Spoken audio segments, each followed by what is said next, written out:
Joe, just with the penalties offensively, Yeah. obviously a couple calls that were, debatable, or Sure. however you want to phrase them, but 10 penalties on offense, obviously I think that stunted how you guys performed in terms of Yeah. total. Just your Yeah, assessment of that. significantly. Well, it's disappointing. I mean, there's, a couple that I think are, you learn from, maybe things that weren't, you're not used to getting called, but, by the letter of the law, they're penalties. And so just being a little more disciplined, as coaches, just making sure those details are being covered.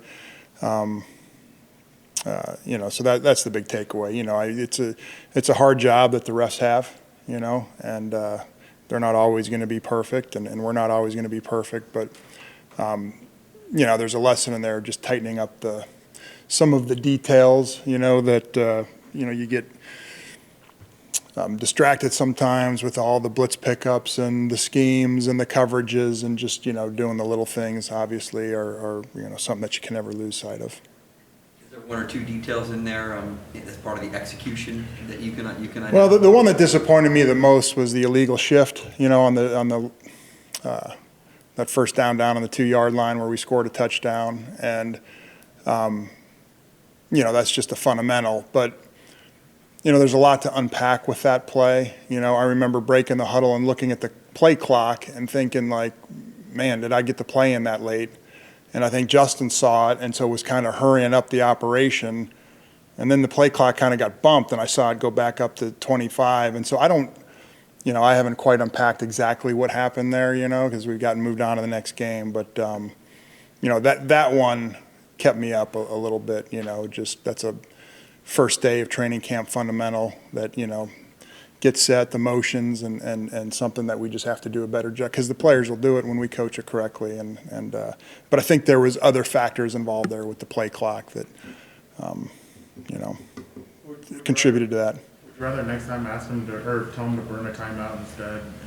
Yeah, I mean, I think, it was just one of those things that, we probably could have gotten him set. I think there was enough time, but I mean, it was just, he comes out, sees the clock, and, I just think we need to, make sure we're getting out of the huddle in time. But, I think going forward, you're right. If you knew you were going to get a penalty, totally take a timeout. But, I don't think that hit his mind, didn't hit our mind, and it's just, one of those things that you learn from. And I think the guys will do a better job coaching it, and they'll be on top of it. You look at Justin Herbert, obviously he's in the summer league company, being a player that's had 10 300-yard games in the first 2 seasons with Pat Mahomes and Dan Marino and guys like that. Mm-hmm. What has been your assessment of Justin just in these 2 games, and what have you seen as far as just his development, the way he's been able to adjust, the way he's been able to move the ball or move the ball down the field, move the chains? Yeah, I think it's a combination that he plays outstanding in structure, meaning, when the play works the way you want it to work, the ball gets out on time to the right receiver accurately. And then, when there's a little bit of adversity, whether there's a rusher coming free or no one's open, he can buy time and make a big-time throw downfield. And so just that combination of playing within the offense when it's appropriate, but also, making a play when maybe we didn't dial up the perfect scheme. And so, as time goes on, you just get more confidence and trust in the way he operates. So he's kind of a great combination of those 2 things. Joe, when you look at the red zone efficiency, Yeah. how much of it do you say is execution? How much of it do you say is some fluky stuff? Obviously, Keenan falling over, the sack fumble against Washington, Yeah. the illegal shift penalty, Yeah, I think there's a little bit of both, the interception this last weekend, down there in the end zone, our splits weren't right. There was a number of things that happened on that play that could have helped us out not throw that interception. There's a play call or two that, I wish in retrospect I could have back that man, I could have gotten to something better. So I think it's a combination of things. I think, the way that we've been moving the ball is encouraging, and we just have to tighten up in the red zone, and I think that'll come. I hope this is just a little bit of a, outlier.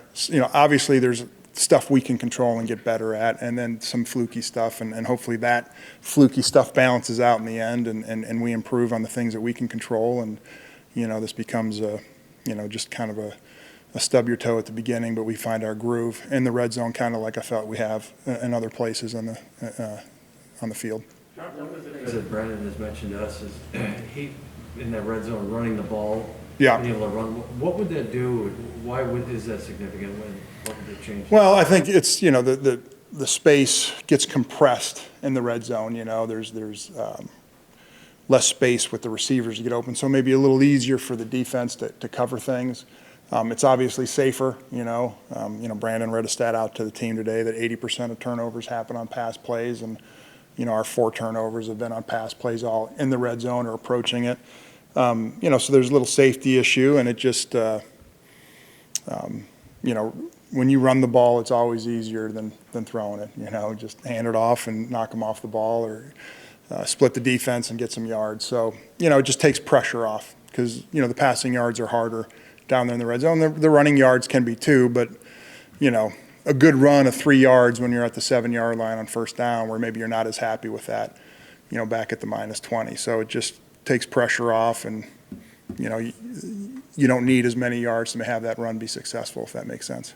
Joe, for a new offense, time is vital in chemistry and experience, but when you're facing a team like the Chiefs that score 30 points per game, is there urgency to, bring up that score? Oh, for sure, yeah. I mean, I think, it's one of our keys this week is we got to be efficient in the red zone, and man, it's a key every week, but obviously when you're playing a team like the Chiefs, you don't want to trade field goals for touchdowns, and so it's going to be really important that we get that ball in the end zone.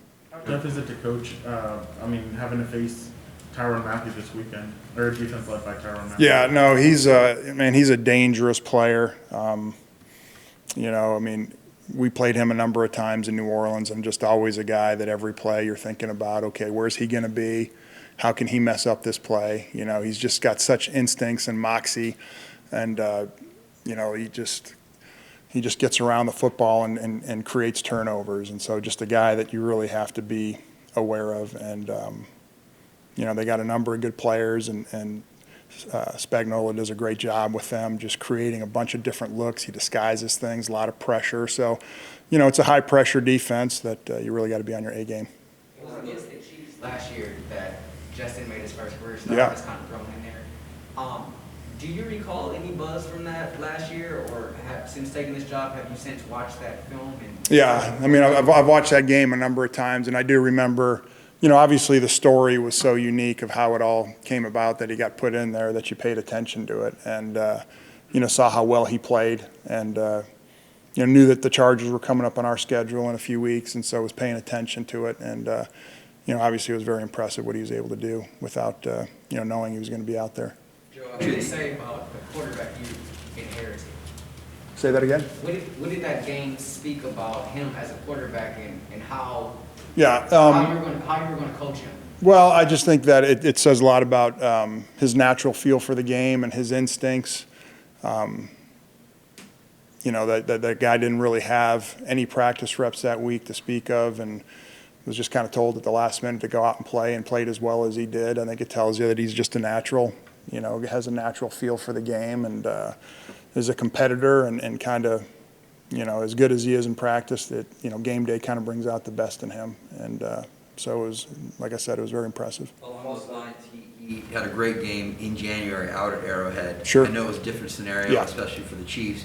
But can you go back and look at any of that tape and see how they try to defend your offense there and pull some of those things for this game? Yeah, I think you're paying attention to all the games, but specifically ones where you think how he's looking at you specifically. Like how he defends Baltimore may be different than how he defends Cleveland, will be different than how he defends us. You're always trying to find those crossover games that make sense, and obviously the Chargers are one. A lot of different faces out in the field, and scheme's an important part of it, but also matchups. So trying to figure out, okay, who's out there that's going to be out there against us on Sunday, and but it's definitely, as you're trying to anticipate, how they're going to treat us.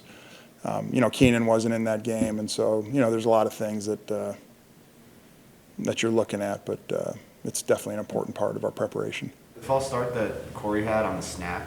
Yeah. What happened? Well, I think there was some confusion at the line of scrimmage, and so I think, it was kind of a quick snap, and we were still moving, so it was just one of these, kind of like down on the goal line where our operation needs to tighten up a little bit. And then Just with Storm, Yeah. right tackle. Mhm. Do you feel like you guys need to help him more than you did in that Dallas game, just in terms of tight end? Yeah, I think you're always aware of helping tackles, you know, and I think that you know, I think if Storm had that game over again, you'd see a much different game. You know, I think his you know, his set patterns could have been better, and so just kind of his game plan going into it. But you know, you're always, you know, every passing play kind of starts out with, you know, who our tackles are, who are they blocking, and are we going to have time to make this pass? And probably could have done a better job of that on Sunday. Do you think some of it for Storm was just going up against Micah Parsons, who's obviously a converted linebacker, a little faster, twitchier? Yeah, that and you know, you'd be surprised. I think a lot of people think the tackle goes out there and just, you know, we snap the ball and he goes and blocks his guy. Like the amount of strategy that goes into how I'm going to set on each defender. And so probably not having a lot of film on that guy, not knowing exactly what his plan was going to be, you know, that's huge for tackles. You know, you put someone that they haven't seen before in front of them, man, it's not, you know, it's not as easy or not as simple as people think it is. I think they think it's all physical, but man, there is a big mental game to how a tackle sets and his pass protection. And so I think he probably learned some really valuable lessons there.